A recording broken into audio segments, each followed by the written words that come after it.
If you run an early stage SaaS, especially as a solo founder or part of a lean team, you know this specific pain. You get that initial spike of excitement, and maybe you even get a few paying customers. And then you hit a wall.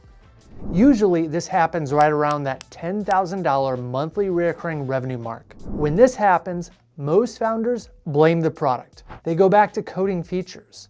But the problem usually isn't the product. It's the go-to-market strategy. You might be burning cash on ads that you can't afford. Or maybe you're trying to be active on Twitter, LinkedIn, and YouTube all at the same time. The playbook for sustainable growth is different. It's not about growth hacking in the old sense. It's about focus, resourcefulness, and compounding small wins.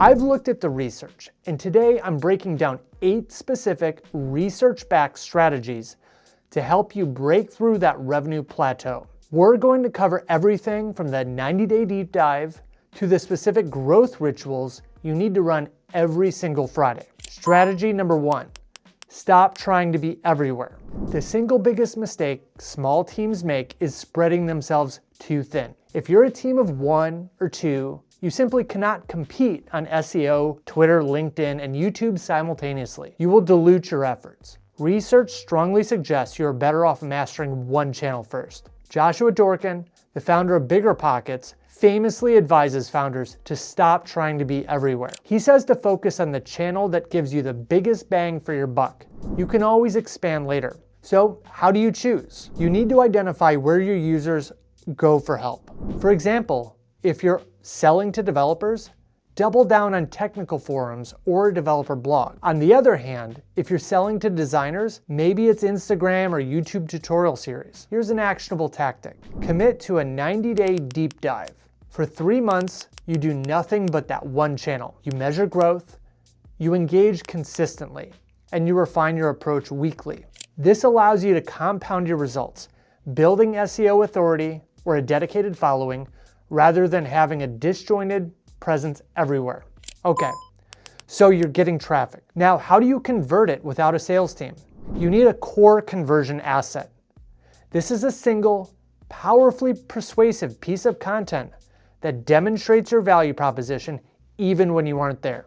This could be a 3-minute demo video, a detailed case study, or an interactive ROI calculator.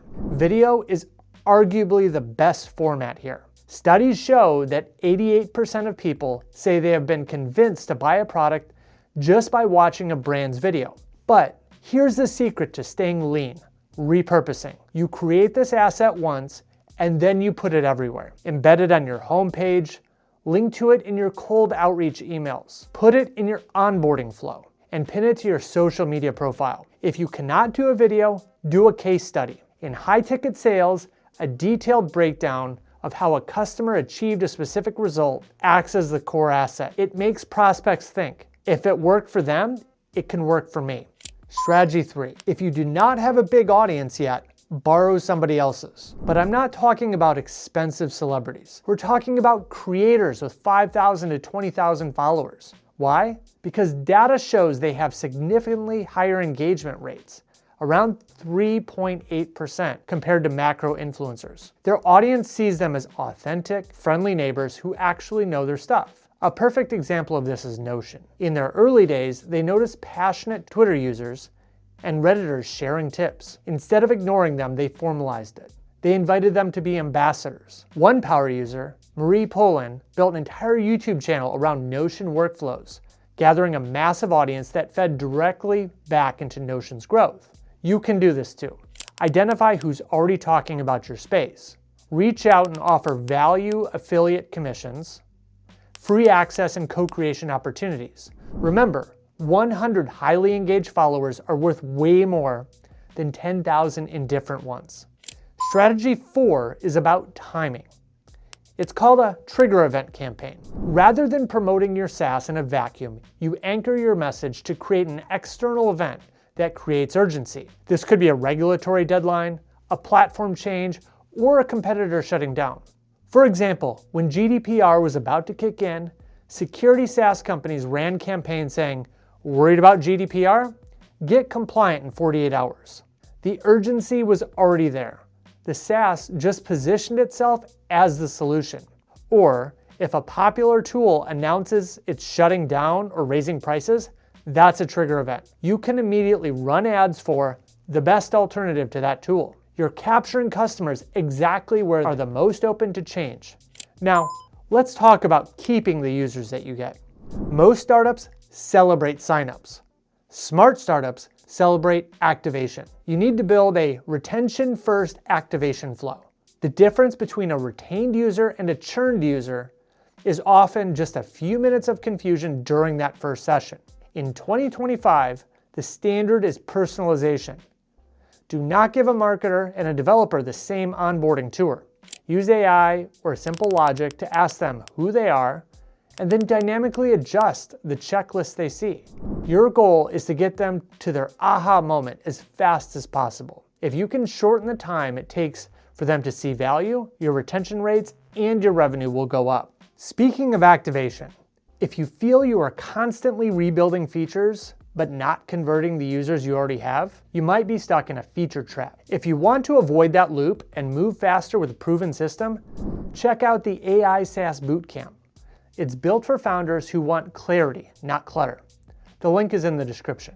Strategy 6 is about your internal operations. You need a weekly growth ritual. Growth does not happen by accident. It comes from consistent cadences of reviewing and experimenting. Even if you are a solo founder, set up a meeting with yourself every Friday. The ritual has two parts. Part 1 is the review. Look at your numbers honestly.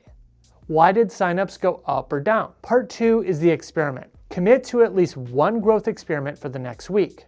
It does not have to be huge. Maybe you A/B test an email, subject line, or you try a new cold outreach script. The rule is never zero. You must be testing something every week. This turns your startup into a learning machine where failures are just data points that help you pivot. Strategy 7, don't be afraid to charge. Many founders delay monetization hoping to attract more free users, but free users often anchor your value at $0. Introducing even a small paywall, like a $1 trial or a $5 starter plan, can be strategically powerful. It filters out the tire kickers and validates that you have built something worth paying for. You should also use strategic upsells. Tie your pricing to value, not just features. For example, if your tool automates invoices, charge more when a customer sends more invoices. This is value-based pricing. As the customer succeeds and grows, you grow with them. Finally, strategy 8. Turn your customer feedback into marketing material.